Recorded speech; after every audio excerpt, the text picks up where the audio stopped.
Սամվել Կարապետյանի եւ խորհրդու եւ փաստաբանի Ամստերդամի թագեւարանի հետ հարցազրույցից հետո դուք հանձնարարել եք ձեր աշխատակազմին մեկ այլ հարցազրույց կազմակերպել ամերիկյան մեկ այլ հայտնի լրագրողի, որտեղ եկեղեցու դեմ այսպես սկսված այս գործողությունները շատ ծանր են տարել, այսինքն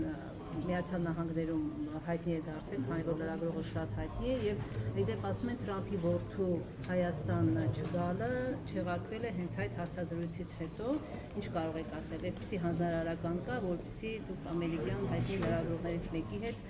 փորձեք բարձրաբանել իրավիճակը։ Հարգելիներս, նախ սկսեմ նրանից, որ այսօր մենք բազմաթիվ միջազգային, այդ թվում ամերիկյան լրագրողներից հարցազրույցի հայտեր ունենք, բայց ինչպես տեսնում ենք, նախընտրում ենք հարցազրույց տալ հայաստանցի լրագրողներին։ Ես նկատի ունեմ, եթե ձեզ թվում է, թե պետության ղեկավարի համար մեծ բարդություն է միջազգային լրատվամիջոցներին հարցազրույց տալը, այդքան էլ ճիշտ չի ձեր պատկերացումը։ Ուղիղ հարցին ուղիղ պատասխան։ Ոչ միայն չկա նման հանձնարարական, այլև չկա եկեղեցու դեմ արշավ, ինչպես դուք ինքներդ եք ասում,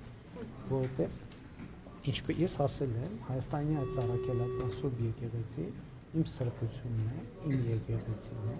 ինչպես նաև այն մարդկանց, ովքեր մկրտված են Հայաստանի այդ ծառայական Ինչու երեխաների հետ չի գնում այդ ձեր ասած սուրբ։ Գիտեք ինչ, իմ երեխաները նրանցից առնվազն մի քանիսը գնում եւ գնացել են այն պատարակներին, որտեղ տեսախցիկներ չկան, որովհետեւ նրանք նախընտրում են իրենց հոգեվոր կյանքը ապրել իրենց հոգեվոր կյանքի տրավմանության մեջ։ Մեկը գնում, մյուսը չի գնում եւ այլն եւ այդպես շարունակ։ Եվ Թրամփի որդու գիտեք մենք նման այցի վերաբերյալ հայտարարություն չեն կարել, ով հայտարարություն արել է բարձրաբան, որովհետև ինչպես ձեզ համար, այնպես էլ մեզ համար դա եղել է լրատվություն եւ ով որ այդ լրատվությունը տարածել է, թողնա բարձրաբան։